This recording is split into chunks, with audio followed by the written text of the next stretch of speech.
Tapi sesungguhnya begitulah pengusaha, berpikir dan memutuskan sesuatu secara ilmiah berdasar data, berdasar angka.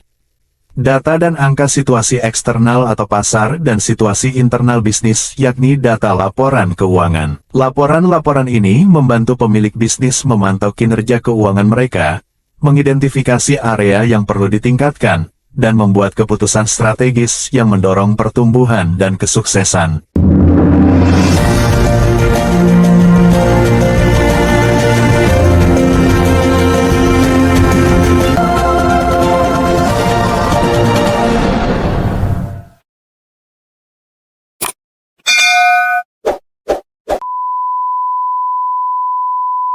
Laporan keuangan, repot atau report. Tidur dengan angka-angka, kelihatannya adalah kalimat yang gak asyikan. Tapi sesungguhnya begitulah pengusaha, berpikir dan memutuskan sesuatu secara ilmiah berdasar data, berdasar angka. Data dan angka situasi eksternal atau pasar dan situasi internal bisnis, yakni data laporan keuangan.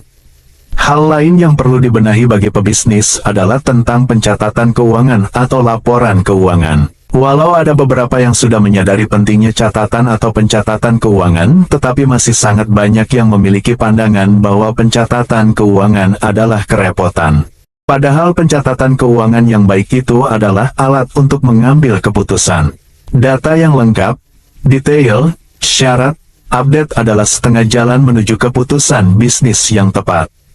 Bagi yang memiliki pandangan pencatatan keuangan adalah kerepotan, lebih banyak didasarkan pada aspek aktivitas mencatatnya. Sehingga ketika fokusnya kepada kegiatan mencatat, maka pencatatan keuangan dimaknai sebagai kerepotan. Mari kita menggeser fokusnya bukan kepada aktivitas mencatatnya, tetapi pada aktivitas pengambilan keputusan yang sangat terbantu dengan adanya pencatatan keuangan yang baik. Dengan begitu, maka Anda akan fokus kepada manfaat yang didapat dan pencatatan hanyalah salah satu itu, ongkos yang harus dibayar atau aktivitas yang harus dikerjakan agar Anda mendapatkan kualitas keputusan yang baik. Apalagi saat ini ada banyak software atau aplikasi yang sangat mudah dan membantu. Jadi di level mindset tentang pencatatan keuangan ini, kita belum berbicara tentang jenis-jenis pencatatan keuangan atau pelaporan, tetapi masih dalam level betapa ini sangat penting untuk pertumbuhan bisnis.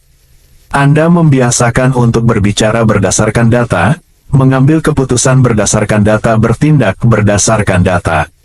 Jika perlu tidur bermimpikan informasi, bermimpikan angka dan berselimutkan data-data. Selanjutnya, mari kita bicara tentang jenis-jenis laporan keuangan. Ini adalah laporan yang mewakili posisi keuangan, kinerja, dan arus kas suatu bisnis pada waktu tertentu. Jenis laporan keuangan yang wajib dimiliki oleh setiap pemilik usaha sederhananya antara lain adalah 1. Neraca. 2. Laporan laba rugi. 3. Laporan arus kas. Laporan-laporan ini membantu pemilik bisnis memantau kinerja keuangan mereka, mengidentifikasi area yang perlu ditingkatkan, dan membuat keputusan strategis yang mendorong pertumbuhan dan kesuksesan. Neraca menunjukkan aset, kewajiban, dan ekuitas perusahaan pada waktu tertentu. Aset adalah segala sesuatu yang bernilai yang dimiliki oleh bisnis, sedangkan kewajiban mewakili kewajiban, seperti pinjaman, yang harus dipenuhi oleh bisnis. Ekuitas, juga dikenal sebagai kekayaan bersih, adalah selisih antara aset dan kewajiban. Laporan laba rugi menampilkan pendapatan, pengeluaran, dan laba bersih perusahaan selama periode tertentu. Hal ini membantu pemangku kepentingan memahami profitabilitas bisnis dan bagaimana menghasilkan pendapatan. Terakhir, laporan arus kas menunjukkan aktivitas perolehan dan pengeluaran kas perusahaan selama suatu periode.